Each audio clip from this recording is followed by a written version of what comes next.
একবার একটা খুব সুন্দর জঙ্গল ছিল।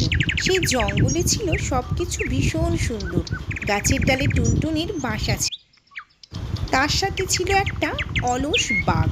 তার শিকার করতেও ভাল লাগতো না, শিকারে যেতেও ভাল লাগতো না। একদিন একটা শিয়াল হাঁটতে হাঁটতে সেই বাঘের কাছে গেল। কি শিয়াল, কেমন আছো? ওই আর কি আছি বাঘ মামা। তা তুমি কি আজকেও শিকারে যাবে না নাকি? কাল রাতে না ঘুমটা ভালো হয়নি বুঝলে শিয়াল, ওই জন্য আজ আর শিকারে যাব না। তা তুমি শিকারে না গেলে খাবে কি গো? তো কেন, তুমি আমার জন্য একটু খাবার এনে দাও। আমি চললুম, খাবার আনতে পারবো না। শিকার করবে না, আমি নাকি খাবার এনে দেবো? এই বলে শিয়াল আবার হাঁটতে হাঁটতে বনের মধ্যে দিয়ে যাচ্ছে। যেতে যেতে যেতে যেতে রাস্তায় পথের ধারে তার একটা হরিণের সাথে দেখা। ও শিয়াল ভাই, এত রেগে রেগে কোথায় যাচ্ছো? আর বলো না, গেছিলাম ওই অলস বাঘের কাছে। বলে কি না নিজের রাতে ঘুম হয়নি বলে আমাকে শিকার এনে দিতে। বলো কাণ্ড। আর এনে দিচ্ছ নাকি? না না, আমি যাচ্ছি, আমার খেয়ে দিয়ে কাজ নেই, শিকার এনে দিচ্ছে বাঘের জন্য।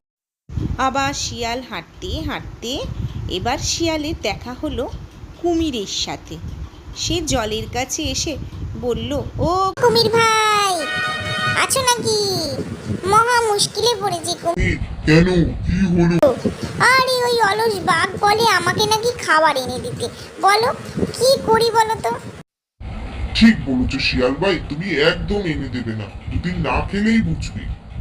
বলছো আমি যদি শিকার না দিই দেখবো আমাকেই খেয়ে নেবে? ও, তো কি করবো বলো, আমার তো বুদ্ধি নেই, লোকে এমনি আমায় বোকা বলে।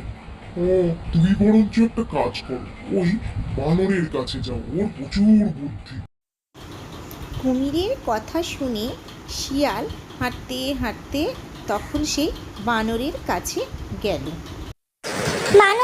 বানর ভাই, আমার না খুব মুশকিল হয়েছে। বলো শিয়াল, কি হয়েছে? ওরকম হাঁপাচ্ছ কেন? আর বলো না, ওই বাঘটা না খুব বিরক্ত করছে। খালি বলে আমায় শিকার এনে দিতে, আমি কোথা থেকে পাই বলো? ও, এটা তো খুব মুশকিল, বলো তো। হ্যাঁ, কি করি? দাঁড়াও, আমার একটা বুদ্ধি আছে, চলো আমরা রাজা মশাইয়ের কাছে যাই, শিকারেই সমাধান পাবো। শিয়াল তখন হাঁটতে হাঁটতে রাজা মশাইয়ের কাছে যাচ্ছে।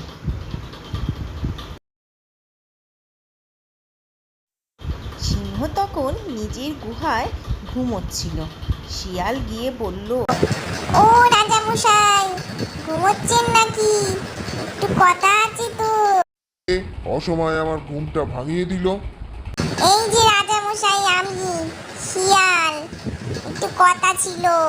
কি হয়েছে, কি তোর, কি বলবি? ওই যে ওই অলস বাঘটা আমাকে খুব বিরক্ত করে, রোজই বলে খালি শিকার এনে দিতে। আপনিই বলুন আমি রোজ কোথা থেকে শিকার আনবো?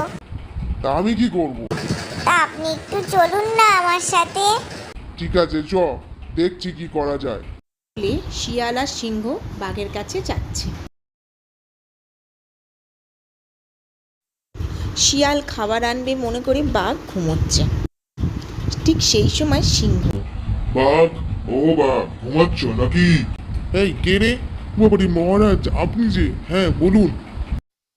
শিয়ালকে দিয়ে যে বলে পাঠিয়েছিলাম আজকে তুই হবি আমার দুপুরের খাবার, কি হলো? হ্যাঁ, কি বলছেন মহারাজ? না, আমাকে ছেড়ে দিন মহারাজ। কি ছেড়ে দেবো?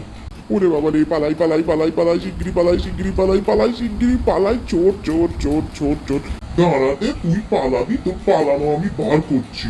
সারাক্ষণ খালি একে ওকে খাবার এনে দিয়ে আর অলসামি করে ঘুমিয়ে থাকা। দাঁড়া দাঁড়া, যাচ্ছি ধর। থেকে ওই বাঘ আর অলস রইল না, তার খুব শিক্ষা হয়েছে।